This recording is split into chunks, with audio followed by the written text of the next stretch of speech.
Everybody. A very good morning and good afternoon. How are you doing? Hope all well, hope all great.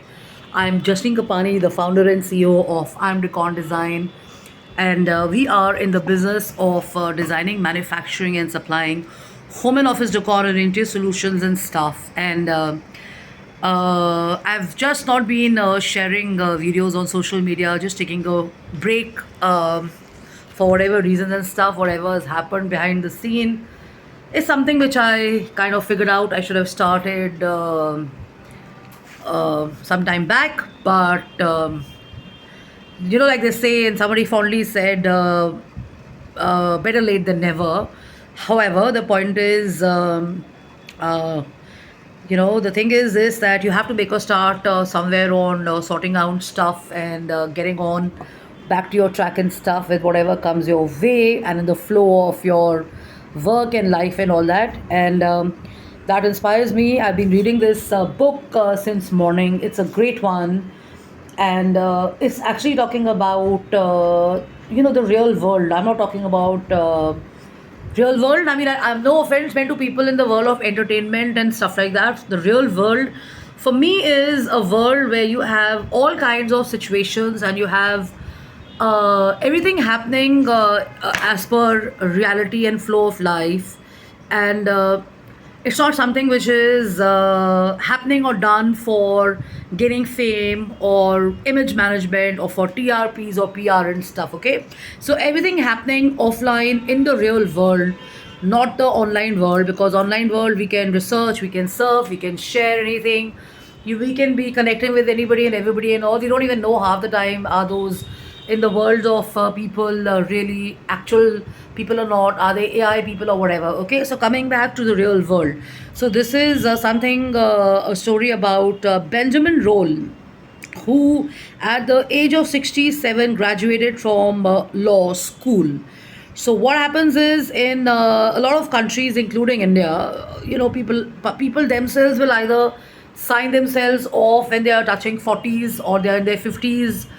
No offense meant, generally even I have friends who think they've done a lot, and the moment they kind of get into environments or they get talking to other people, a lot of people got in touch with me and we would walk and talk in the neighborhood and stuff and all, and transitional transformational changes are happening in their lives, personal lives, professional lives and stuff. So then they realize that, yeah, we've done only a little bit. We may need to get an education, we may need to kind of rethink our strategy and plan, because we were working in a certain organization, or we've been with the defense forces.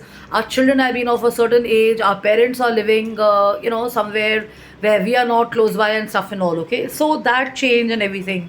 But here is this gentleman at the age of 67, okay, who is actually gotten into graduation from a law school, and he says, my first attempt of examinations I failed. Second I failed. Third I failed. Fourth I failed. Sixth I failed. Seventh I failed. Ninth, tenth, the 11th time, and it's the 13th failed attempt that got him through and stuff. And he says, I did not give up.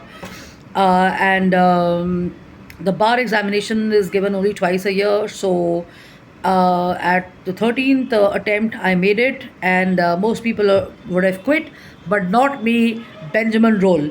He says, so I took the exam again once to see if I would pass or not. The 14th time I passed again.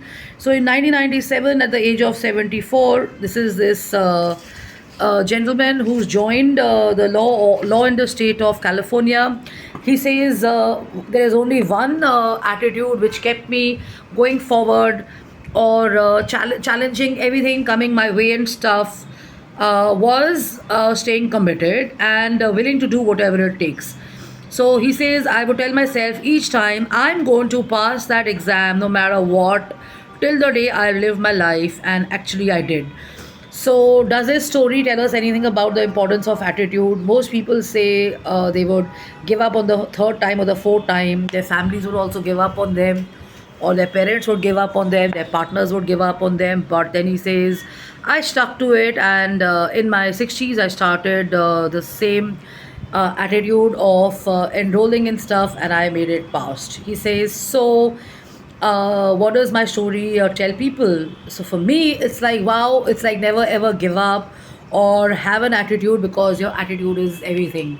So, you have all kinds of obstacles, situations, challenges, personal, professional, health, anything and everything will come your way. It's human life, and sometimes people think that you're preaching, or people think you're giving them some moralistic gyan or whatever, but this is a reality of life. And when you're kind of growing and going through situations and stuff, you have realizations. So always a good idea to stay committed to trying and giving it your best shot. Always a good idea to kind of keep pushing through and stuff, and not refusing to quit, because the moment you say you're quitting and you're telling yourself, I'm not able to do it, I'm not going to be able to do it, I'll never be able to do it, this is never going to work for me and stuff. Stuff happens that way, and you yourself get into a self-defeated mode and stuff and all that. Okay, so there's another interesting story which is talking about uh, how being committed to stuff works the best. And I can totally understand where he's coming from, because there have been so many times when I've committed to new goals, new plans, health and travel and going out and doing new stuff and all, but I've not been able to do it. But I mean, if I were to look at my latest challenge of visiting a hospital or whatever and all that, I mean, I can just simply sit here and cry and sob and say, hey, what the shit, so much is happening to me and all that. And I don't think I should even do anything. I should just lie in my bed and not do anything, like other people would give up. But it doesn't work like that, right? So let me take you on to video 2.